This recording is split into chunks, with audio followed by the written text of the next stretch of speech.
This is your daily love tarot outlook. The first card I've drawn today is the Seven of Cups. This card indicates you have suffered a loss of structure. How are things in my love life right now? The Seven of Cups in this position suggests you may be experiencing a period of indulgence currently. You may, for instance, be letting go of some structure and rules in your life. This may be something you need to do in order to redress an imbalance following a period of hard work. It may, however, be causing a degree of chaos in your life. For example, if you are neglecting some responsibilities or letting someone down. There is probably no need to be concerned if your indulgences aren't habitual. However, if you often find yourself drawn to reckless behavior which makes your life feel out of control or causes you problems, you may need to address this and any underlying issues which might be causing it. A loss of structure. The Seven of Cups represents a world of indulgence, where all our fantasies can come true and all our desires can be met. It is the world of the all-night party, of living today as if there were no consequences to face tomorrow, of extravagance and satisfaction of all our desires. The problem with escaping from life's seeming dreariness comes when the pendulum swings too far the other way.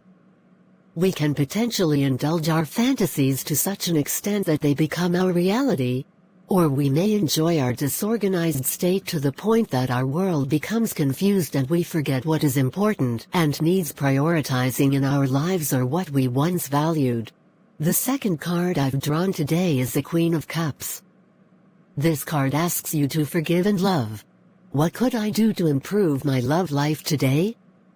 This card is advising you to see the deeper meaning behind the wrong actions and behavior of people around you. Although it may be hard to recognize, bad behavior can often be a cry for help, not an attack on you.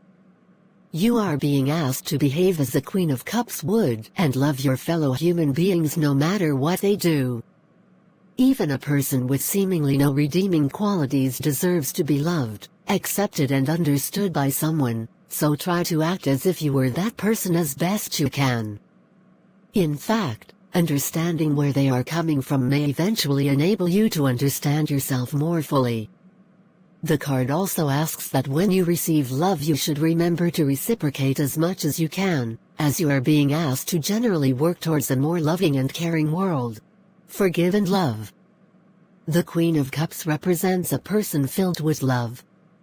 She embodies an all-encompassing, never-wavering compassion for all human beings, feeling empathy towards them, with a deep concern and understanding for the roots of any problems they may have. She is someone who would react to someone's hatred by seeing the holiness of that person, the beauty and truth behind their pain and suffering. Anything else would be an illusion for her.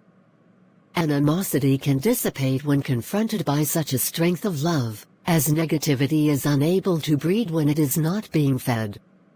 The card represents not just a loving person, but also the environment of unconditional support and regard, which we all need in order to grow.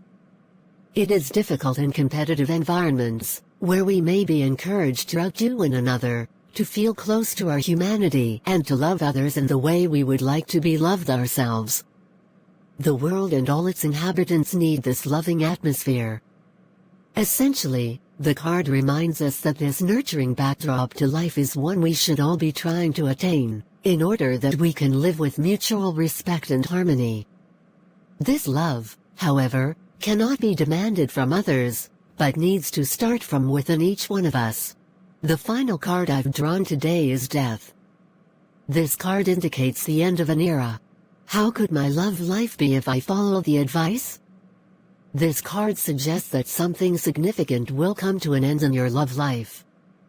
You may not be aware of this when it happens, but if you contemplate upon it at a later stage you should be able to recognize what has passed from your life, lightening your burden.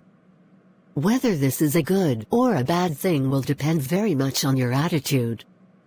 You could see this as a time to regret or dwell on what you have lost, but if you can see it in a positive way you will be able to open your life up more to new opportunities waiting to come in. End of an era.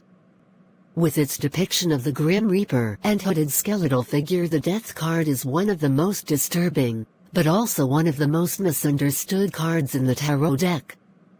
In fact, this card rarely, if ever, reflects someone actually dying, but rather relates to the concept of endings.